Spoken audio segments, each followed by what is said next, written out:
ఈ చేబ్రోలు కిరణ్పై ఇప్పుడు రాష్ట్రమంతా ఒకే అలజడి మొదలైంది. ఈయన చేసిన వ్యాఖ్యలు మరీ అసభ్యకరంగా ఉన్నాయి.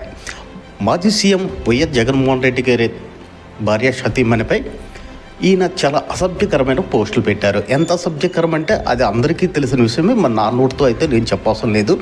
కానీ అంత దరిద్రమైన మాట్లాడడం ఇది కరెక్ట్ కాదు. ఈ మాటల్ని మాట్లాడిన తర్వాత ఇది సోషల్ మీడియాలో పెద్ద ఇష్యూ అవ్వడంతో తెలుగుదేశం పార్టీ కార్యకర్త అయిన పార్టీ ఉపేక్షించలేదు. ఈయన్ని ఏం చేశారంటే పార్టీ నుండి సస్పెండ్ చేసి ఈయన్ని ఈరోజు అరెస్ట్ చేశారు. అంటే ఎవరైనా అది నా పార్టీ పరాయి పార్టీ అని కాకుండా నా సొంత పార్టీలో కూడా సొంత పార్టీ అయినా ఏ వ్యక్తి అయినా ఆడపిల్లల్ని ఎలా కించపరిచి మాట్లాడడం కరెక్ట్ కాదని నారా చంద్రబాబు నాయుడు గారు ఈరోజు పోలీసులను ఆదేశించి ఈ కిరణ్ని అరెస్ట్ చేశారు. అయితే కొంతమంది తెలుగుదేశం కార్యకర్తలు ఆ రోజు అసెంబ్లీలో భువనేశ్వరి అమ్మగారిని అంత దారుణంగా మాట్లాడేటప్పుడు జగన్ గారు దుర్యోధన స్టైల్లో నవ్వాడే తప్ప ఇది తప్పని చెప్పలేదని కొంతమంది తెలుగుదేశం కార్యకర్తలు మనోభావాలు వ్యక్తం చేస్తున్న వాళ్ళు చేసిన తప్పుని మనం చేయకూడదనే ఆలోచనతో ఏ వ్యక్తి కూడా మన పార్టీలో సొంత వ్యక్తి ఏ వ్యక్తి అయినా కూడా పరాయి అంటే ఏ స్త్రీని కూడా కించపరిచే మాట్లాడకూడదు.